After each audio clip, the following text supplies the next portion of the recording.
बिस्मिल्लाहिर्रहमानिर्रहीम अल्लाहुम्मा सल्ली अला मुहम्मद व अला आलि मुहम्मद। आज मैं आपके लिए डेली लाइफ से रिलेटेड बहुत ही आसान और बहुत यूज़फुल टिप्स लेके आई हूँ। ये टिप्स जब आप अप्लाई करेंगे तो इंशाल्लाह आपको बहुत फ़ायदा होगा। और अगर आप चैनल पे न्यू हैं तो चैनल को सब्सक्राइब कर दीजिए, वीडियो को लास्ट तक देखिएगा। चलते हैं टिप नंबर 1 की तरफ। टिप नंबर 1 जो है वो हमारी बेसिकली की से रिलेटेड है। अक्सर ऐसे होता है कि हम अपने ड्रॉर की चाबी या फिर वो डोर की जो होती है उसको हम बैग में तो रख देते हैं, लेकिन जब हमें इसकी ज़रूरत होती है तो ये अक्सर हमें नहीं मिलती या फिर हम जल्दी में होते हैं तो बहुत इरिटेट होते हैं इसको ढूंढते हुए। तो मैं आपको बहुत आसान और छोटी सी टिप बताऊंगी जिससे आप इसको सेव कर सकते हैं। और जब आप अपना बैग ओपन करेंगे तो सबसे पहले आप अपनी चाबी जो है वो उसको पकड़ लेंगे। तो आपने क्या करना है, एक सेफ्टी पिन लेनी है, उसमें चाबी को डाल लेना है और उसी सेफ्टी पिन को आपने जो आपके बैग की ज़िप है उससे अटैच कर देना है। इससे ये होगा कि आप अपने बैग की ज़िप को भी बंद कर सकते हैं और जब आप अपने बैग की ज़िप को ओपन करेंगे तो आप आसानी से जो है वो अपनी चाबी को इस्तेमाल कर लेंगे। और ये है कि इससे आप इरिटेट भी नहीं होंगे अपनी चाबी को ढूंढते हुए। तो उम्मीद करती हूँ ये छोटी सी मगर बहुत आसान टिप आपको बहुत पसंद आई होगी। अगर आपको पसंद आई है तो इसको लाजमी अप्लाई करें। और अगर आपको मेरी टिप्स या फिर आपको मेरी रेसिपीज़ पसंद आती हैं तो वीडियोज़ को लाजमी शेयर किया करें और ज़्यादा से ज़्यादा लाइक किया करें। तो चलते हैं टिप नंबर 2 की तरफ। टिप नंबर 2 जो है वो स्पेशली विंटर से रिलेटेड है, क्योंकि सर्दियों में ये होता है कि पानी के इस्तेमाल से अक्सर हाथों की स्किन बहुत ख़राब हो जाती है और बर्तन जो हैं वो मोस्ट इंपॉर्टेंट पार्ट होते हैं किचन का, या आपको बार बार धोने पड़ते हैं। तो इसके लिए मैं आपको बहुत आसान टिप बताऊंगी। आपने एक मोज़ों का पेयर जो है वो अपने लिए रख लेना है, बिल्कुल न्यू। आपने उसको अपने हाथों पे चढ़ा लेना है और दोनों हाथों पे मोज़े पहन के उसके बाद आपने क्या करना है कि आपने इसके ऊपर पॉलीथीन बैग या फिर प्लास्टिक के जो शॉपर्स वगैरह होते हैं उनको बांध लेना है। तो इस तरीके से आप अपने बर्तन जो हैं वो ईज़िली वॉश कर सकते हैं। ये उनके लिए है जिनके पास प्लास्टिक ग्लव्स नहीं हैं। तो आप इस तरीके से घर की चीज़ों से ही आप जुगाड़ लगा सकते हैं और अपने बर्तन आसानी से वॉश कर सकते हैं। और इससे आपके हाथों की स्किन ड्राई रहेगी, आपको ठंड भी नहीं लगेगी और आपकी जो हाथों की स्किन है वो सेव रहेगी, वो ख़राब नहीं होगी मुसलसल पानी की वजह से।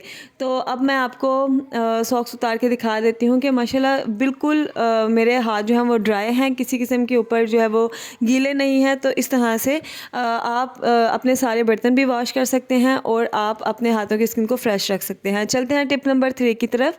टिप नंबर 3 जो है वो हमारी बेसिकली बच्चों से रिलेटेड है। बच्चों के जो सिरप होते हैं उनका सबसे ज़्यादा मसला ये होता है कि उनका पेपर जो है सिरप का वो बहुत जल्दी वेट हो जाता है और ख़राब हो जाता है। तो जब हमने यूज़ करना होता है तो हम डाउट में होते हैं कि पता नहीं ये एक्सपायरी है या फिर ये अभी यूज़ेबल है या नहीं है। तो मैं आपको बहुत आसान तरीका बताऊँगी जिससे आप इसको सेव कर सकते हैं। और सिरप यूज़ करना हो तो आप इसको आसानी से डेट को देख सकते हैं। तो आपने क्या करना है, एक ट्रांसपेरेंट टेप लेनी है और आपने इस तरीके से टेप को सिरप की जो बॉटल है उसके ऊपर लगा देना है। इससे जो आपका सिरप है अगर ये वेट भी हो जाता है तो इसका पेपर ख़राब नहीं होगा क्योंकि ऊपर टेप लगी होगी। तो आप आसानी से जब आपने इस्तेमाल करना हो सिरप, आप इसकी एक्सपायरी डेट पढ़ सकते हैं। इवन बॉटल आपकी एम्प्टी हो जाएगी लेकिन इसकी एक्सपायरी डेट जो है वो आप आसानी से पढ़ सकेंगे। तो ये स्पेशली जो है वो बच्चों की हेल्थ से रिलेटेड टिप है। तो चलते हैं टिप नंबर 4 की तरफ। टिप नंबर 4 जो है वो बच्चों के जो पाँव होते हैं वो टिकते नहीं हैं और वो जो हैं जल्दी जल्दी बस अपने शूज़ उतार देते हैं या फिर अपने मोज़ों से जो है वो इरिटेट होते हैं। तो मैं आपको एक आसान तरीका बताऊंगी जिससे आप जो है वो बच्चों को ठंड से बचा सकते हैं। तो आपने क्या करना है, एक पुराना सॉक्स का पेयर लेना है। बच्चों को शूज़ पहनाने के बाद, सैंडल पहनाने के बाद या कोई भी जूता पहनाने के बाद उसके ऊपर ये सॉक्स का पेयर चढ़ा लेना है, क्योंकि ये है कि मौसम चेंज हो रहा है मगर बच्चों के लिए अभी भी सर्दी है। तो आप इस तरीके से उनको अगर शूज़ या सैंडल वगैरह के ऊपर सॉक्स पहना देंगे तो इससे बच्चे इरिटेट भी नहीं होंगे, कि उनको बहुत ज़्यादा इरिटेशन नहीं होगी और वो आसानी से जो है आप उनको ठंड से बचा सकते हैं। तो ये टिप जो है ये स्पेशली उन मदर्स के लिए है जिनके बच्चे बहुत छोटे छोटे हैं और वो उनको बहुत ज़्यादा तंग करते हैं। और ये टिप मैंने खुद भी अप्लाई की है, मैं अपने बच्चों के लिए ये टिप लाजमी यूज़ करती थी जब वो छोटे थे। तो ये टिप आपको पसंद आई होगी। चलते हैं टिप नंबर 5 की तरफ। टिप नंबर 5 जो है ना ये नॉन स्टिक पैन से रिलेटेड है। नॉन स्टिक पैन जो है ये अक्सर हमारी इनकी साइड्स बहुत गंदी हो जाती हैं, बहुत ख़राब हो जाती हैं। तो समझ नहीं आता कि इसको हम जो है वो जाली से भी नहीं साफ़ कर सकते क्योंकि इसका जो नॉन स्टिक है वो ख़राब हो जाएगा। तो अब इसको मैं आपको साफ़ करने का आसान तरीका बताऊँगी। आपने नमक लेना है, 3 से 4 चम्मच ले लें, उसको आप पैन के ऊपर फैला लें अच्छे तरीके से।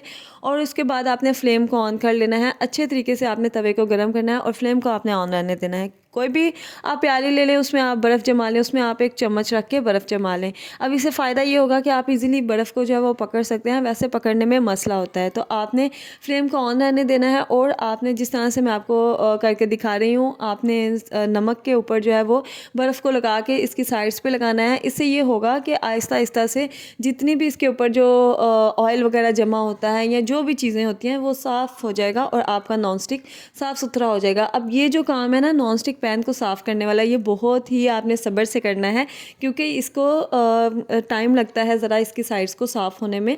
जल्दी नहीं करनी, क्योंकि जो नॉन स्टिक है अगर इसके ऊपर हम जल्दी करेंगे, इसको नाइफ़ से या फिर जाली से रिमूव करने की कोशिश करेंगे तो इसका नॉन स्टिकनेस जो होती है वो बहुत जल्दी ख़राब हो जाती है। तो ये दोबारा यूज़ के लिए जो है वो सही नहीं रहता।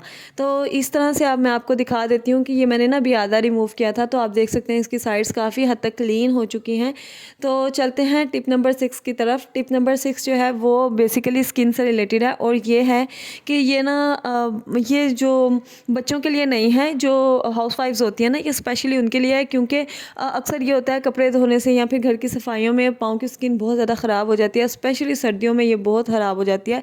तो आपने क्या करना है, मीठा सोडा लेना है या जिसे आप बेकिंग सोडा कहते हैं, उसको आपने पाँव पे थोड़ा सा लगा लेना है और उसके बाद आपने इसके ऊपर सॉक्स जो है वो पहन लेनी है। अब इससे ये होगा कि आपके पाँव की स्किन बहुत ज़्यादा फ्रेश रहेगी। अगर इसके ऊपर कोई बैक्टीरियल इन्फेक्शन है या कोई भी मसला है तो वो सारा ख़त्म हो जाएगा, पाँव की स्किन साफ़ सुथरी रहेगी। तो उम्मीद करती हूँ आपको मेरी ये टिप्स जो हैं वो पसंद आई होंगी और आपको ये बहुत ज़्यादा यूज़फुल भी लगी होंगी। अगर आपको पसंद आई हैं तो इनको लाजमी इस्तेमाल कीजिएगा और कमेंट में लाजमी बताएं कि नेक्स्ट आप कौन सी रेसिपी डिमांड करते हैं या फिर आप कौन सी टिप्स या फिर ट्रिक्स डिमांड करते हैं। इंशाल्लाह मैं आपके साथ लाजमी शेयर करूँगी। मिलते हैं इंशाल्लाह नेक्स्ट वीडियो में, तब तक के लिए अपना ख्याल रखिए। अल्लाह हाफ़िज़।